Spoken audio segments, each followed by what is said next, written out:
ஒரு சிறிய கிராமத்தில் ஒரு பெரிய மலையின் உச்சியில் உள்ள கூட்டில் ஒரு இளம் கழுகு பிறந்தது. அது எப்போதும் வானின் விரிந்த வெளியில் பறக்க வேண்டும் என்று கனவு கண்டது. ஆனால் ஒரு தவறான புரிதலால் கழுகு முட்டை ஒரு கோழியின் கூட்டில் விழுந்தது. கோழி கழுகை தன் குஞ்சுகளில் ஒன்றாக நினைத்து அதை வளர்த்தது. வளர்ந்த கழுகு தனது உண்மையான திறனை அறியாமல் கோழி போலவே வாழ்ந்தது. அது தரையில் தானியங்களை தோண்டி தின்றது, மற்ற கோழிகளுடன் குழுகுழுத்தது. ஒருபோதும் வானை நோக்கி பார்க்க துணிந்ததில்லை. மற்ற கோழிகள் அதன் பிரம்மாண்டமான இறக்கைகள் மற்றும் கூரிய அலகுகளை பார்த்து அதை வித்தியாசமானது மற்றும் பேதமானது என்று கிண்டல் செய்தன. ஒரு நாள் ஒரு பழைய கழுகு கிராமத்தின் மேலே உயரமாக பறந்து சென்றது. இளம் கழுகின் உண்மையான தன்மையை அறிந்த பழைய கழுகு கீழே இறங்கி இளம் கழுகை மலையின் உச்சிக்கு எடுத்துச் சென்றது. அங்கு அது இளம் கழுகுக்கு கீழே உள்ள உலகின் அற்புதமான காட்சியை காட்டியது.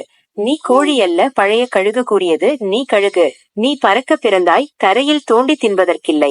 உன் இறக்கைகளை விரித்து பற. முதலில் இளம் கழுகு பயந்தது. அது ஒருபோதும் பறந்ததில்லை. ஆனால் பழைய கழுகின் ஊக்கத்தால் அது ஆழமாக மூச்சுவிட்டு மலையின் விளிம்பிலிருந்து குதித்தது. விழுந்தபோது அது தன் இறக்கைகளை விரித்தது. ஆச்சரியத்திற்குரிய விதமாக அது பறக்கத் தொடங்கியது. காற்று அதன் இறகுகளின் வழியாக பாய்ந்தது. கீழே உள்ள உலகம் சிறிதாகவும் சிறிதாகவும் ஆனது.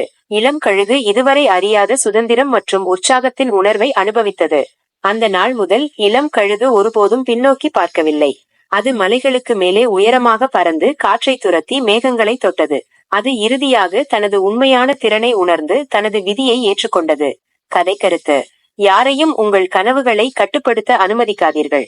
உங்களை நம்புங்கள் மற்றும் உங்கள் திறமைகளை நம்புங்கள். துணிச்சலுடனும் உறுதியுடனும் நீங்கள் எதையும் சாதிக்க முடியும்.